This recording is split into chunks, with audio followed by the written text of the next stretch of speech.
Saudara-saudara, sahabat rohani yang dikasihi Tuhan, Shalom. Sebelum kita memasuki renungan ini, mari kita berdoa. Kasih karunia dan damai sejahtera dari Allah Bapa dan dari Tuhan kita Yesus Kristus menyertai kamu sekalian. Amin. Firman Tuhan renungan kita pada hari ini tertulis dalam Injil Matius pasal 7 ayat 22 sampai 23. Demikian firman Tuhan. Pada hari terakhir banyak orang akan berseru kepadaku, Tuhan, Tuhan, bukankah kami bernubuat demi namamu dan mengusir setan demi namamu dan mengadakan banyak mujizat demi namamu juga? Pada waktu itulah aku akan berterus terang kepada mereka dan berkata, aku tidak pernah mengenal kamu. Enyahlah daripadaku, kamu sekalian pembuat kejahatan. Demikian firman Tuhan. Tema yang kita ambil dari renungan ini, standar penilaian kerajaan surga sangat berbeda. Renungan ini adalah bagian kesimpulan dari khotbah di bukit yang disampaikan oleh Tuhan Yesus yang sangat luar biasa itu. Khotbah ini hampir semua kita mengenalnya. Khotbah di bukit. Tujuannya adalah untuk menunjukkan pentingnya ketaatan terhadap perintah-perintah Kristus semuanya. Tuhan ingin menunjukkan bahwa mengaku diri beragama atau mampu membuat apapun tanda-tanda, sehebat apapun Anda mampu melayani, bersaksi, melakukan mujizat, semua itu akan membawa kamu pada surga. Jangan salah, semua itu belum memastikan kita masuk ke dalam kerajaan surga. Kecuali satu hal yang dikatakan oleh Tuhan Yesus, melakukan kehendak Bapa di surga. Itu kata kuncinya. Melakukan kehendak Bapa di surga adalah kunci membawa kita masuk surga. Standar apa yang digunakan membuat seseorang itu baik atau buruk? Standar kita berbeda dengan Tuhan. Banyak orang berpikir bahwa jika kita baik dan melakukan hal-hal religius, maka kita orang baik dan menerima kehidupan kekal. Anda tertipu. Yesus dengan tegas mengajarkan bahwa melaksanakan kehendak Bapa di surga adalah merupakan sesuatu yang sangat penting dan syarat mutlak untuk memasuki kerajaan surga. Nah, lalu pertanyaannya, apakah kita layak masuk surga? Bagaimana mungkin kita bisa melakukan semua kehendak Allah sementara kita banyak dosa dan kelemahan? Ini tidak berarti bahwa kita dapat memperoleh keselamatan dengan usaha kita sendiri. Keselamatan semata-mata hanya oleh anugerah Allah di dalam Yesus Kristus. Sahabat rohani yang dikasihi Tuhan, Tuhan Yesus mengatakan bahwa orang yang berseru kepadanya dan mengatakan telah melakukan banyak pekerjaan rohani akan dicampakkannya karena sesungguhnya mereka tidak memiliki hubungan sejati dengannya. Yesus menekankan pentingnya bukan hanya memanggil namanya dengan namanya, tetapi juga melakukan perbuatan baik dan hidup sesuai dengan ajarannya. Kita sering mendengar bahwa seorang Mahatma Gandhi sering mengutip dari khotbah di bukit dari Tuhan Yesus yang menjadi landasannya untuk menyampaikan pidato-pidatonya. Misionaris Stanley Jones suatu kali pernah bertanya kepada Gandhi, Anda sering mengutip kata-kata Yesus, tetapi mengapa Anda begitu keras menolak menjadi pengikut Yesus? Lalu Mahatma Gandhi berkata, saya tidak pernah menolak Kristus. Saya suka Kristus, tapi saya tidak suka dengan orang Kristen. Jika orang Kristen benar-benar hidup menurut ajaran Kristus seperti dalam Alkitab, mungkin seluruh India sudah menjadi Kristen hari ini. Dengan kehidupanlah kita benar-benar anak-anak Tuhan.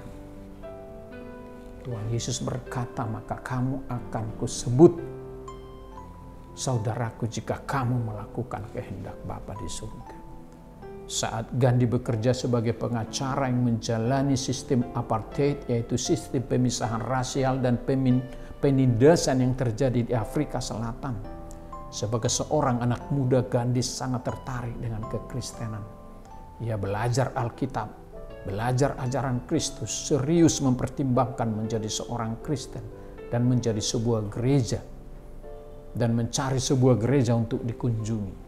Pada minggu pagi saat ia melangkah memasuki gereja, seorang usher atau penerima tamu menghalangi langkahnya.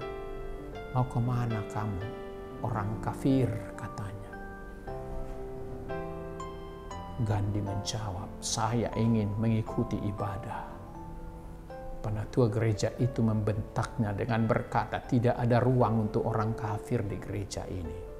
Enyahlah dari sini, atau saya akan meminta orang untuk melemparkan engkau keluar. Sangat marah. Tindakan keangkuhan dari seorang yang seharusnya mewakili Kristus, mencerminkan Kristus yang maha kasih, menghentikan langkah Gandhi dalam mempertimbangkan kekristenannya. Namun ia tidak pernah menyangkal kebenaran ajaran dan teladan hidup Kristus.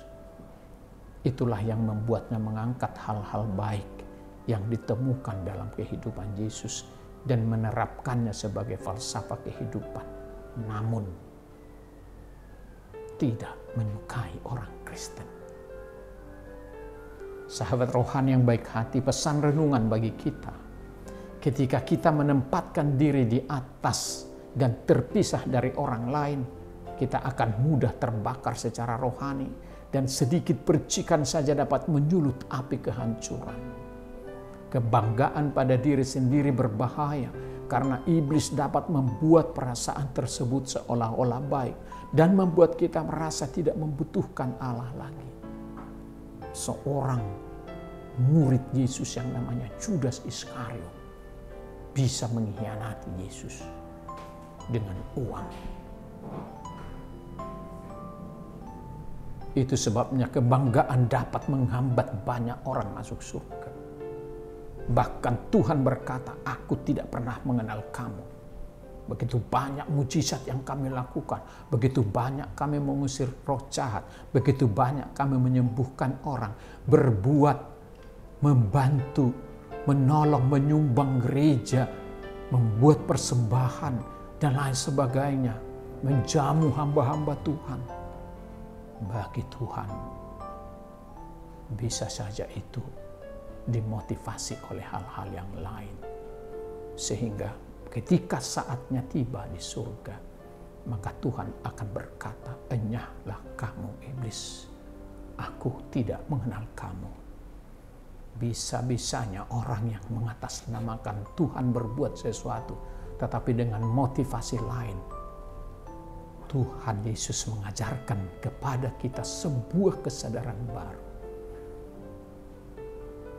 Jangan mengatasnamakan Tuhan dengan motivasi lain, tapi lakukanlah segala sesuatu dalam nama Tuhan tanpa ada motivasi, karena Tuhan mengenal hatimu. Tuhan memberkati kita. Amin. Kita berdoa. Terima kasih Tuhan atas firman-Mu yang telah menyapa kami pagi ini. kami sangat ditegur oleh firman-Mu.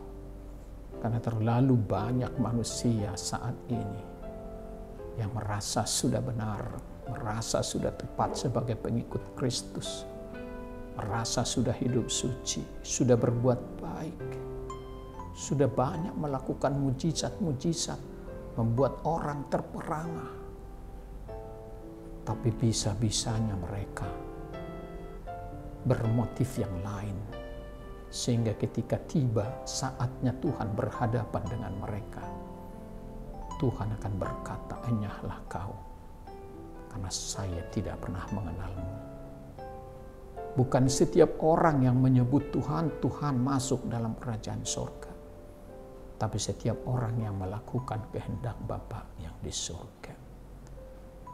Tuhan Yesus yang baik, ajar kami untuk hidup benar di hadapan-Mu tanpa motif lain, tapi semata-mata karena kami adalah manusia yang tidak layak untuk Kau selamatkan.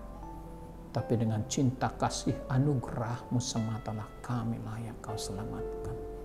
Bukan karena perbuatan kami, bukan karena sebutan-sebutan kata-kata manis dari firman-Mu, tapi karena perilaku kami yang baik, muncul atas kasih karunia Tuhan yang sudah kami rasakan.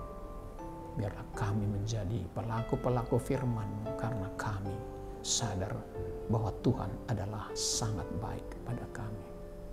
Terima kasih Tuhan atas peringatan-Mu. Kiranya kami pun menyadari bahwa kami tidak satupun layak masuk surga kecuali karena anugerah-Mu.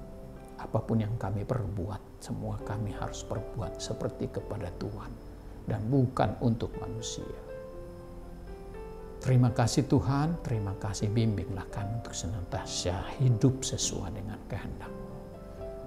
Berkati kami hari ini bersama anak-anak kami dalam aktivitas, dalam hal apapun. Kiranya Tuhan Gembala yang baik selalu menuntun kami di jalan yang benar dan memberikan apa yang kami perlukan sesuai dengan kehendak-Mu, dan mampu bersyukur serta berbuat cinta kasih kepada sesama manusia.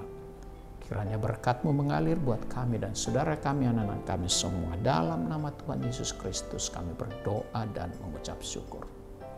Amin.